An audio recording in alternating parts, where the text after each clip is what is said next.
So, hi myself. Hi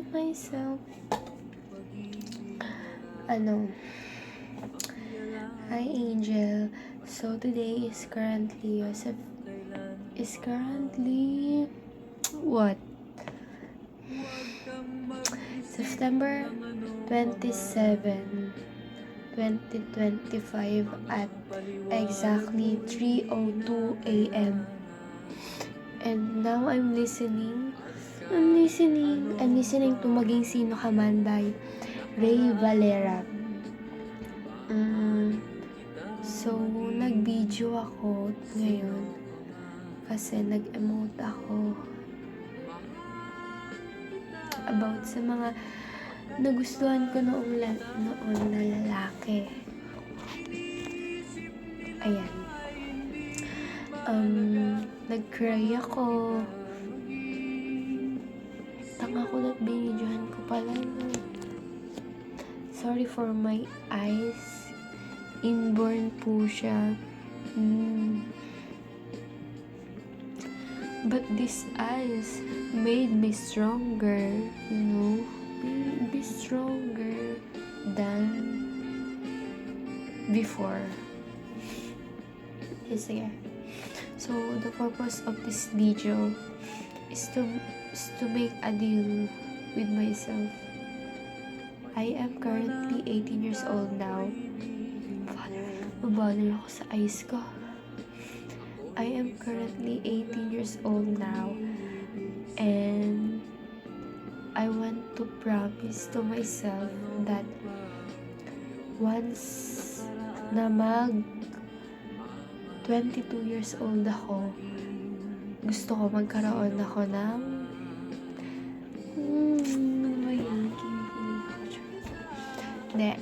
gusto ko kapag nag 22 years old na ako, may makikilala na akong lalaki. Tumingin ka sa camera, babe. Nababaner ako. Hindi. Gusto ko talaga pag nag-22 or before ako mag-22 is may makikilala na akong lalaki sa buhay ko. Kilala na ako. Kala ko ba man-hater ka? Pero hindi. Totoo, promise. Gusto ko. May ex or walang ex? Depende kung paano nila ako utuin. Papaganda ako. 21 years old. Magagawa ko ng sarili kong pera. Magpapaayos ako ng mga mga parts sa akin na gusto kong ayusin. Okay, serious na.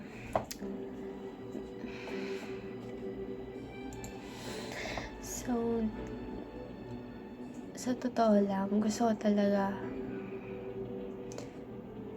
makakilala na ng pangit ko naman. Ko naman putang ina naman. Okay, nababalaan. So, ayun, Angel, good luck na lang talaga kung may magtatagal sa ugali mo. Charot, alam ko namang hindi ka ganyan. Alam ko namang sinasadya mo lang na ganyan ang iparamdam mo sa mga tao. Pero deep inside, matagal na yung nakatago dyan sa loob-loob mo. Hindi mo lang talaga siya nilalabas kasi nakasave lang siya for special someone mo. Which is yung magiging first and last boyfriend mo. Nabulo na. Gusto ko yung first boyfriend mo is magiging last mo. Okay? Ganda. Huwag kang magsisettle basta-basta. Hindi porket pogi, hindi porket mayaman, hindi porket matalino is papatulan mo na if ever. And then gusto ko kapag pag sinagot mo na siya or official boyfriend mo na siya or official partner na kayo, wag mo ipapakilala muna sa pamilya mo, okay? Wag na, wag na, wag na, wag na, wag na, wag mo ipapakilala. Gusto ko, ipapakilala mo lang siya once na nagtagal na kayo. Like 5 years relationship. Let's say, naging kayo ng 22. Graduate ka na nun ng college. Kung buhay ka pa, kung masurvive mo ang political science. De, pero seryoso. Gusto ko, Angel, kapag, ayun nga, 22 ka magkaka-boyfriend, college graduate ka na nun. After nyan, 1 year pahinga, mag-enter ka ng law school, and you're still in a relationship with him. Ano bang point nung kinakwento ko, be? Nabubulol ako. Hindi. Basta, huwag mo muna ipapakilala. Gusto ko, tumagal muna kayo. Like yun nga, 5 years relationship. Or malay natin, mas mapaaga. Kapag nag-propose siya sa'yo. Pero, hindi porket nag-propose siya sa'yo is siya na yung the one mo. Girl. Hindi natin alam, baka mag-cheat yan sa'yo, baka magloko yan sa'yo, ganyan. And if ever man na mag-cheat or magloko sa'yo yung future partner mo, siguro wag mo na lang gantihan. Huwag ka nang gaganti, B. Or depende sa mood ko, no? Depende kung anong pananakit yung gagawin niya sa akin. Pero seryoso, gusto ko talagang gumante. Pero medyo small things lang naman, huwag kang gagante. Kunyari, nakipag-break lang siya kasi pagod na siya, huwag kang gagante. Pero kung napagod na raw siya sa relationship niyo, and then 1 month before may bago, doon ka gumanti. Sirain mo relationship nila. Pero seryoso, kung magpo-propose man ng maaga yung boyfriend mo, dun mo lang siya ipapakilala sa pamilya mo. Pamamanhikan, ganun. Ayaw kong magpapakilala ka ng boyfriend mo pa lang, okay? Gusto ko, ano ba tawag doon? Gusto ko kapag engaged na kayo. Para magugulat na lang sila na, wow, may boyfriend ka pala. Kasi syempre, hindi tayo magpapahalata. Excuse me po. Time nga no boyfriend since birth ako. Tinet! Ang hagard! Pero I'm really hoping na sana magkaroon ako. I mean, hindi ako umaasa na sana magkaroon. What I mean is that, if ever man nasaswerte na ako, gusto ko, before ako mag 22 years old. Okay. Kasi, kunyari, magpo-propose siya sa akin, mga 26 years old na ako noon. Ganyan, kakasal kami. Pero nasa law school ako noon. And as far as I know, gagraduate ako ng law school. Mga 28 years old ako. And kahit mag-asawa na kami, syempre mag-aaral pa rin ako ng law school. Hindi ka dapat papayag, na porket kasal na kayo. Hindi mo itutuloy pangarap mo. Tuloy mo yung pangarap mo, okay? Ituloy mo. Kaya ka lang nagpakasal. Kasi, ayun yung kailangan, paano ko siya? Ayun yung,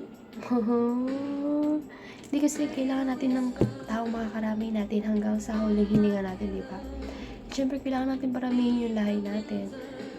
Kailangan ko rin ng may magmamana, siyempre. Alam mo yun, my mother is a lawyer.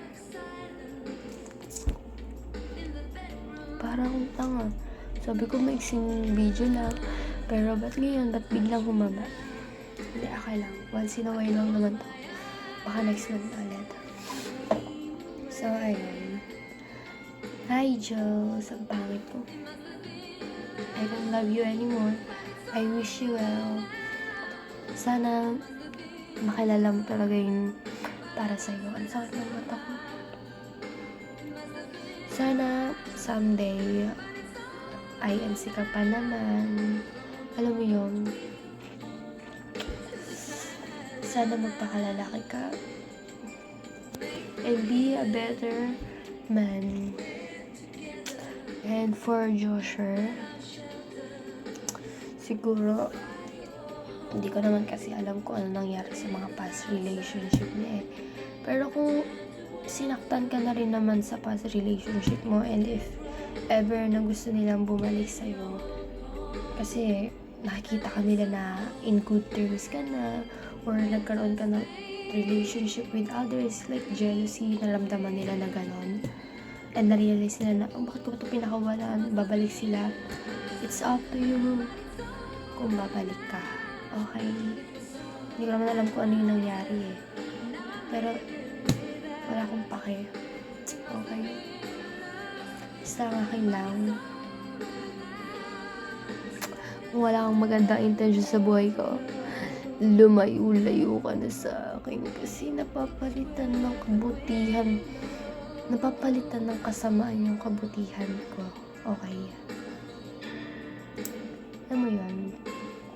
Hindi pong kahit gaano ka, hindi pong kahit gaano ako naging masaya sa'yo, naging marami ka na itulong sa akin, napapalitan siya ng galit, girl. Kasi alam mo, bakit? Pinagmukha mo kong tanga. Yun yung totoo. Pinagmukha mo talaga akong tanga. Alam mo yun, parang may sakit na ako sa utak.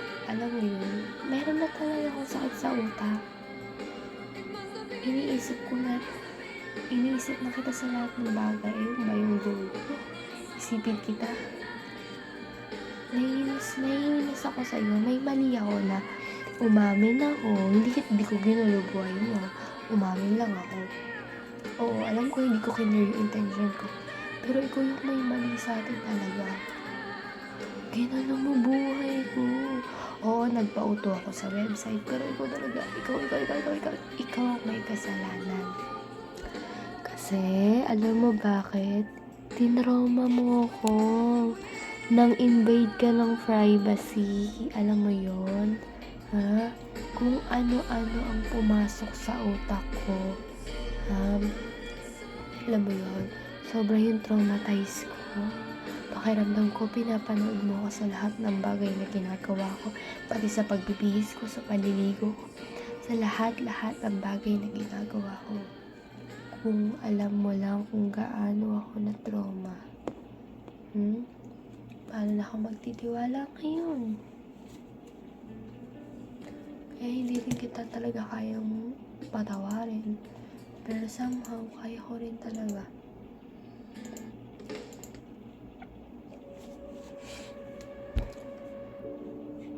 Naiinis ako sa'yo. Sobrang naiinis ako sa'yo. Ginulo mo yung isip ko. Ginulo mo yung isip ko, tapos ganyan-ganyan ka lang, hanggang ganyan ka lang, hanggang tago ka lang anonymous, hanggang anonymous ka lang, hindi mo kayang pakita ng totoong identity mo.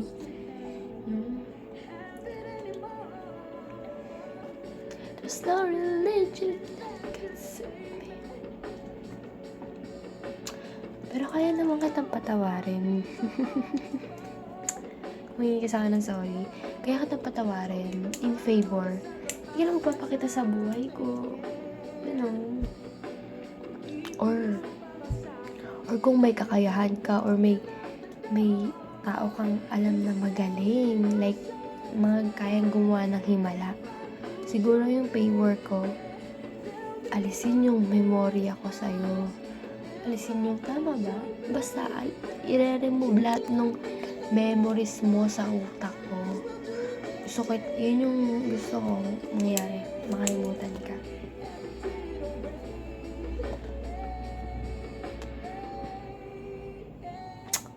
Si Marky, kung totoo man talaga gusto si Marky, alam ko namang walang patutungan, walang mangyayari dito. Ina-enjoy ko lang yung kung ano yung meron ngayon, i-enjoy ko, i-take advantage ko lang. Pero hindi ganun lalalim yung feelings ko, at wala rin akong balak. Okay. Tulad nga ng sabi ko, insecure pa ako. And I don't think that I am deserved to be loved.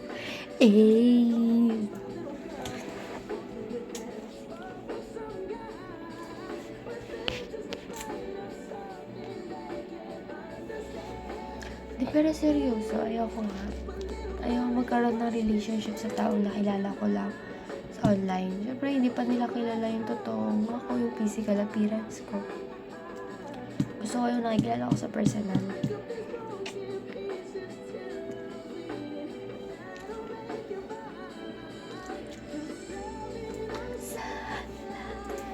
If paniwalang-paniwala pa ako sa mga pinagsasabi ni George noon. Di naman pala totoo. Ano naman ako. Good luck, be, kung magkaka-boyfriend ka sa 22 years old. Pero kasi feel ko ngayon, nararamdaman ko kasi na marami akong makikilala. Totoo, promise, nararamdaman ko. Kaya nga nag-lock ako ng profile ko. Limited lang yung magkaka-access sa account ko para wala makakapag-chat sa akin, para wala makakalapit sa akin. And hindi ako nakikipag-interact kung kani-kanino. Kasi nga, yun nga, ayoko magkaroon sila ng easy access to me, like makikilala nila. No. Nadadala na ako. Ayoko na magkagusto sa lalaki. Ikaw ba, kaya mo ba ipangako sa sarili mo na hindi ka na magkakaroon ng panibagong crush? Mapapangako mo ba sa sarili mo na manggagamit ka na lang? Gusto ko ba, huwag ka na magkaroon ng crush. Yung crush na lalalim talaga yung nararamdaman mo, huwag nang ganun. Gusto ko yung like, crush na like, ang pogi niya, ang talino niya. Huwag mo na siyang kikilalanin. Gusto ko ganun. Huwag mo nang kilalanin yung isang tao. Huwag na. Huwag ka na rin mag-effort. Could it be something more? Let Spotify Blend do a little compatibility check for you. Huwag ka na mag-effort. Bihal, last mo na yun. Promise, last na On your talaga. taste profile. Hindi ko kaya. Find out your music Gusto ko compatibility score magka-crush. through Spotify Blend. Chores, commute, studying. Make life sound better. Find your soundtrack on Spotify. Ikaw yung tropa na laging may solid na playlist. Walang sabit, laging lit. Kahit offline, dala mo ang ultimate Hindi jam. naman ako, Download and enjoy non-stop anong music kahit word doon, saan. lahat na lang, hindi ko 3 months alam ng eh. Spotify Premium for Like, 169 parang hindi siya pesos. nagpapauto Cancel eh. anytime. Hindi ako Tap to nagpapabihag sa mga nakikita ko sa internet. Like, first kiss. Nasasabi ko lang yun sa mga, nasasabi ko lang yun kasi trip ko lang. Pero hindi talaga ako atat na magkaroon ng first kiss, na magkaroon ng joke. Kaya ko pa naman mag-DS. Kaya ko pa maghintay. Kasi ayaw kong ibigay yung sarili ko at yung buong kakayanan kong magmahal. Ayaw ko pa ibigay yon ngayon. Kasi alam ko, kapag mga ganito, alam ko ngayong generation, tatagal lang yung relationship. Pero, hindi yan nahantong sa kasalan or habang buhay. Ayoko kasi magsayang ng oras sa tao, hindi naman, alam mo yun, hindi naman natin makakasama habang buhay. Alam ko naman kasing may ugali ako, ganyan. Pero kasi sinasadya ko yun eh. Siyempre naman, naantok na ako. Hindi. So, ayan. If you're still watching Joshua, I hope you listen. Sana nakinig ka sa mga sinabi ko kasi minsan lang ako maging totoo.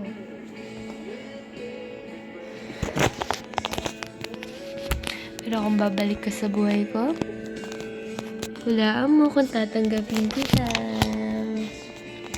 Hulaan mo. Ay, kasi ko hindi na siya babalik kasi nakita ko yung, kasi nakakita ko ng tite ng ibang lalaki.